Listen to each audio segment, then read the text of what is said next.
से हमारे छात्र छात्राएं लाभान्वित होंगे कि हम आपको यकीन दिलाते हैं।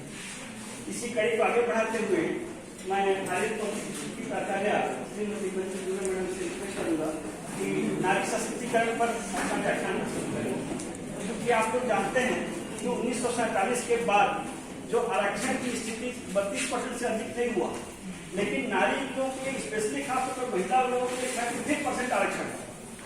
तो आप लोग अपनी दायित्व को समझें, महिलाओं की क्या भूमिका है इस पूरे समाज में, इसके बारे में मैडम प्लीज।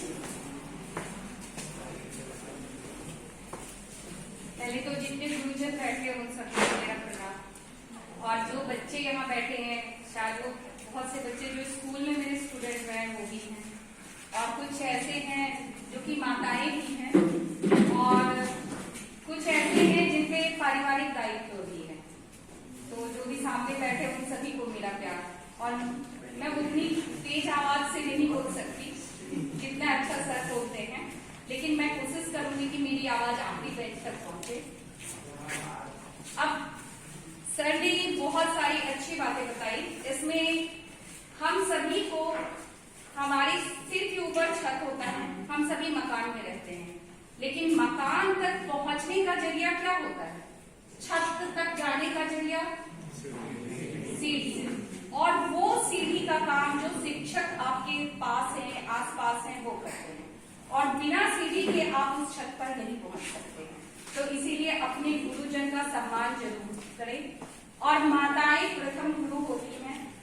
बहुत से बच्चे होते हैं, मम्मी को बोलते हैं ए तू रहने दे, तू नहीं समझेगी, और जिस दिन आपने इस वाक्य का इस्तेमाल कर लिया, समझिए उस दिन आपने अपने गुरु को, प्रथम गुरु का अपमान कर दिया। उसके बाद शायद सफलता पाना मुश्किल है, क्योंकि माता पिता से बढ़ के दुनिया में कुछ नहीं होता, और गुरु से।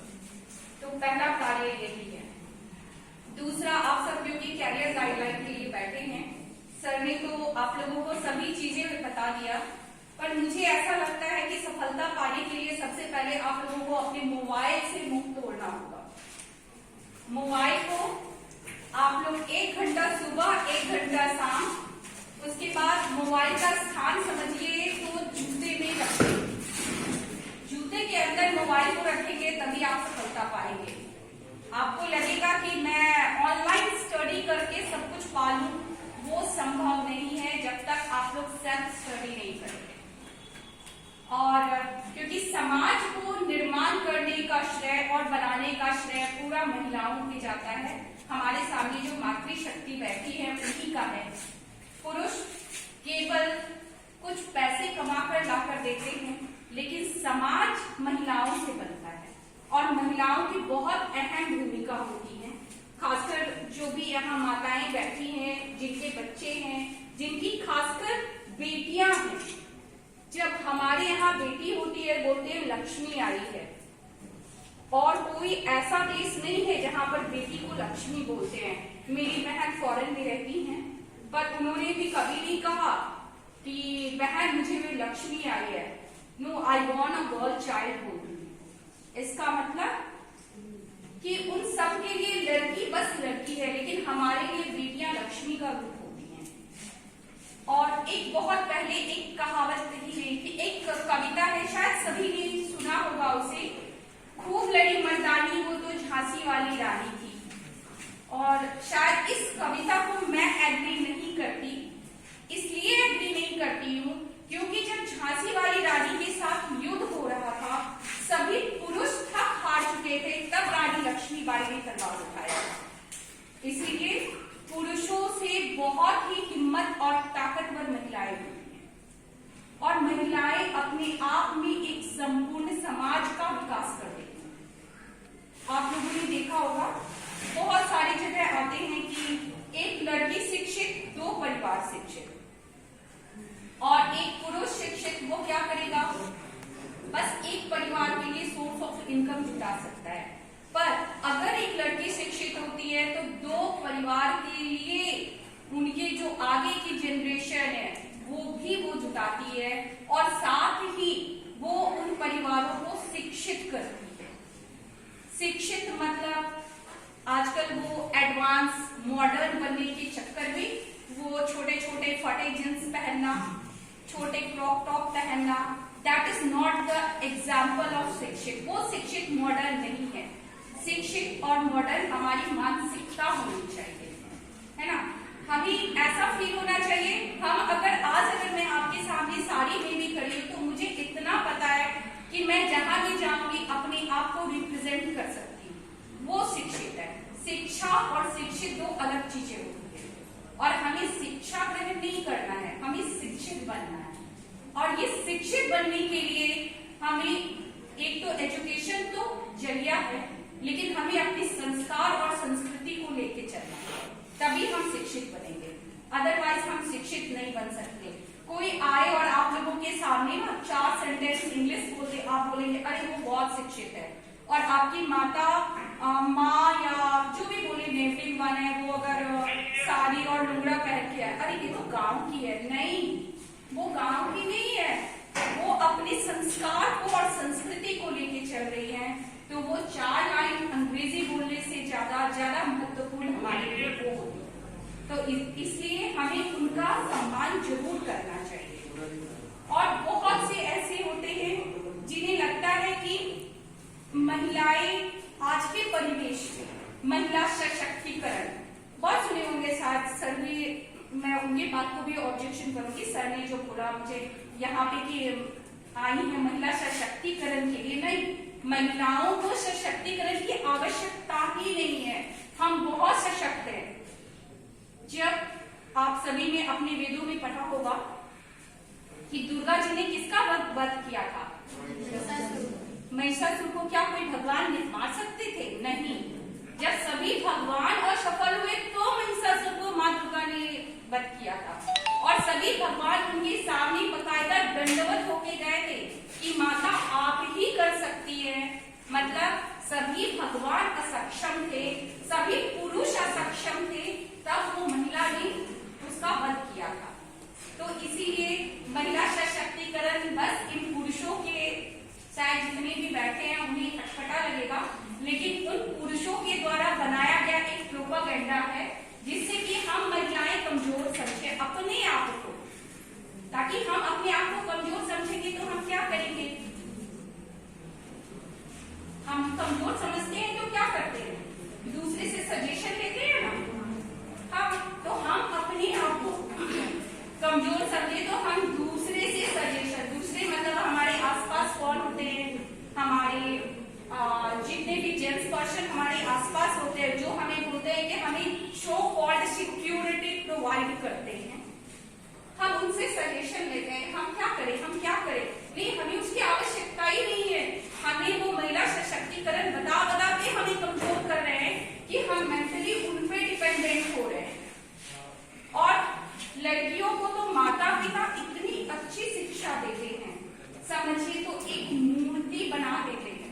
हम एक मूर्ति हैं जिसे बस एक मंदिर की आवश्यकता होती है, और उसमें प्राण प्रतिष्ठा देने का काम हमारे पति करते हैं।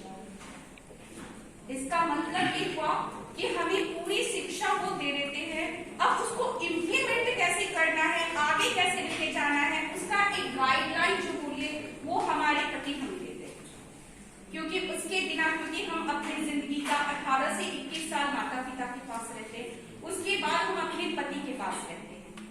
तो पति जो होते हैं वो हमें गाइडलाइन देते हैं कि हाँ, आज भी मैं यहाँ उपस्थित हूँ, मैं बिन बुलाई मेहमान हूँ आप लोगों के समक्ष। मुझे नहीं बुलाया गया आपके महाविद्यालय की ओर से कि आपको अपना वक्तव्य देना है।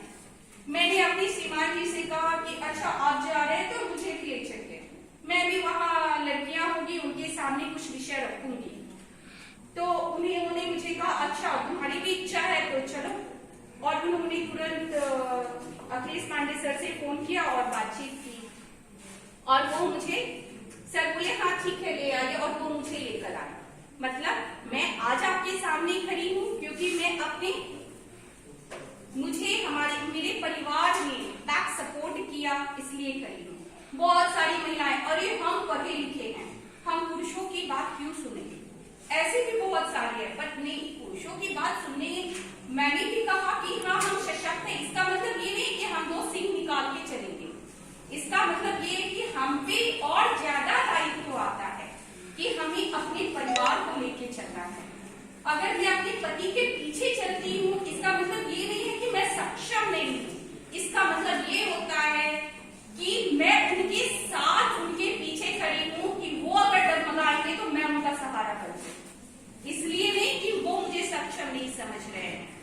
और जब भी अगर कोई भी पुरुष आगे बढ़ता है, उसके पीछे अगर उसकी पत्नी खड़ी होती है, तो आप समझिए उस पुरुष का जो पावर होता है वो दोगुना होता है। तो बहुत सारी लड़कियां हैं, आजकल तो नया ट्रेंड चल रहा है, बॉयफ्रेंड गर्लफ्रेंड वाले भी ट्रेंड चलते हैं। मॉडर्न मतलब बॉयफ्रेंड गर्लफ्रेंड। अरे तेरे कितने गर्लफ्रेंड हैं? बॉयज का क्रेज है ये। ऐसा कुछ नहीं होता। अगर ये लव अफेयर होता और देखना है ना, तो क्या कोई आप में भगवान राम जैसा पुरुष बैठा है क्या जो आपके सपोर्ट कर सके? अगर सीता माता को रावण ले गया था तो भगवान राम ने समुद्र पे पुल बना के सीता माता को घर लेकर आए। ये है प्यार। इतना प्यार करने वाला पुरुष आपको कहाँ मिलेगा? तो ये लव अफेयर, ये सब बस आपको डिस्ट्रॉय करने के लिए है। तो आप लोग अपनी कैरियर को अगर फोकस करें तो पहला है मोबाइल से दूरी, दूसरा है इन सब चक्रों से दूरी, और थर्ड, अगर माता पिता आपके लिए कोई भी चुनता है तो आप ये मान के चले कि he is best for you. उससे अच्छा आपके लिए कोई नहीं हो सकता, हो ही नहीं सकता। ये बहुत इंपॉर्टेंट है, क्योंकि वो आपको जन्म, पहले तो माता 9 महीने अपने पेट में रखती है, उसके बाद आपको पालती है, आपकी हर एक एक्टिविटी को वो जानती है, और वो देखकर आपके माता पिता आपके लिए चुनते हैं। मतलब he is the best person in the world for you. और जब तक आप इस चीज को नहीं समझेंगे, तब तक आप मान के चलिए आप अपने पैर पे खुद कुल्हाड़ी मार रहे हैं।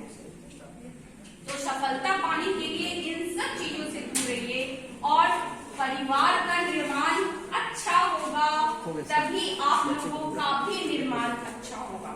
तो आप लोग परिवार के निर्माण की ओर भी खासा, क्योंकि महिलाओं पे डबल लोड है, परिवार भी देखना है, समाज भी देखना है, और अपनी पढ़ाई भी देखनी है। तो आपको अपने परिवार पे भी खासा ध्यान देना है कि कैसे हम अपने परिवार को सशक्त बनाएंगे। और बहुत से हैं जो आजकल परिवार बहुत टूट रहे हैं। परिवार टूटने की, मुझे लगता है यहाँ जितने भी लोग हैं उनके आसपास के एक दो परिवार तो टूटते ही होंगे, और उसका कारण है बस ईगो। जिस दिन हमने परिवार से ये ईगो समाप्त कर दिया ना, ये परिवार का टूटना समाप्त हो जाएगा।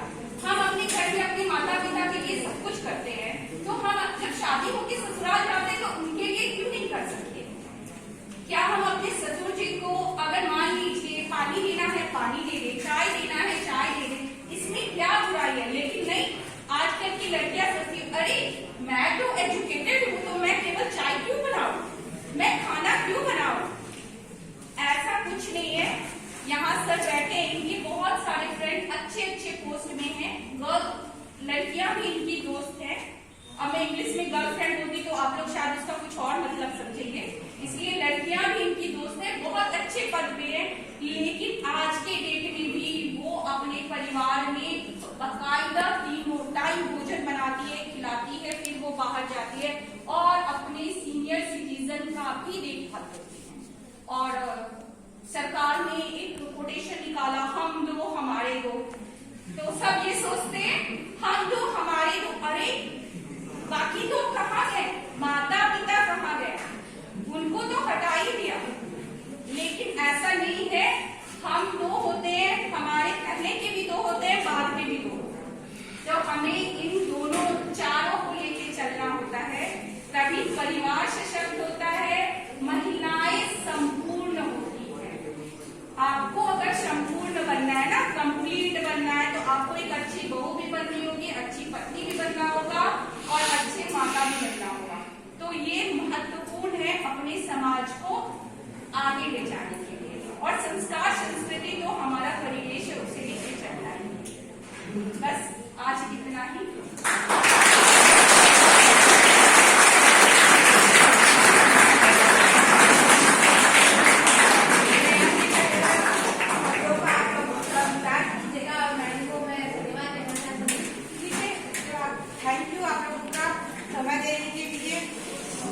मैडम की बातों को थोड़ा सा गौर से सुने हैं आप लोग और उसको अप्लाई कीजिएगा। ठीक है, थैंक यू।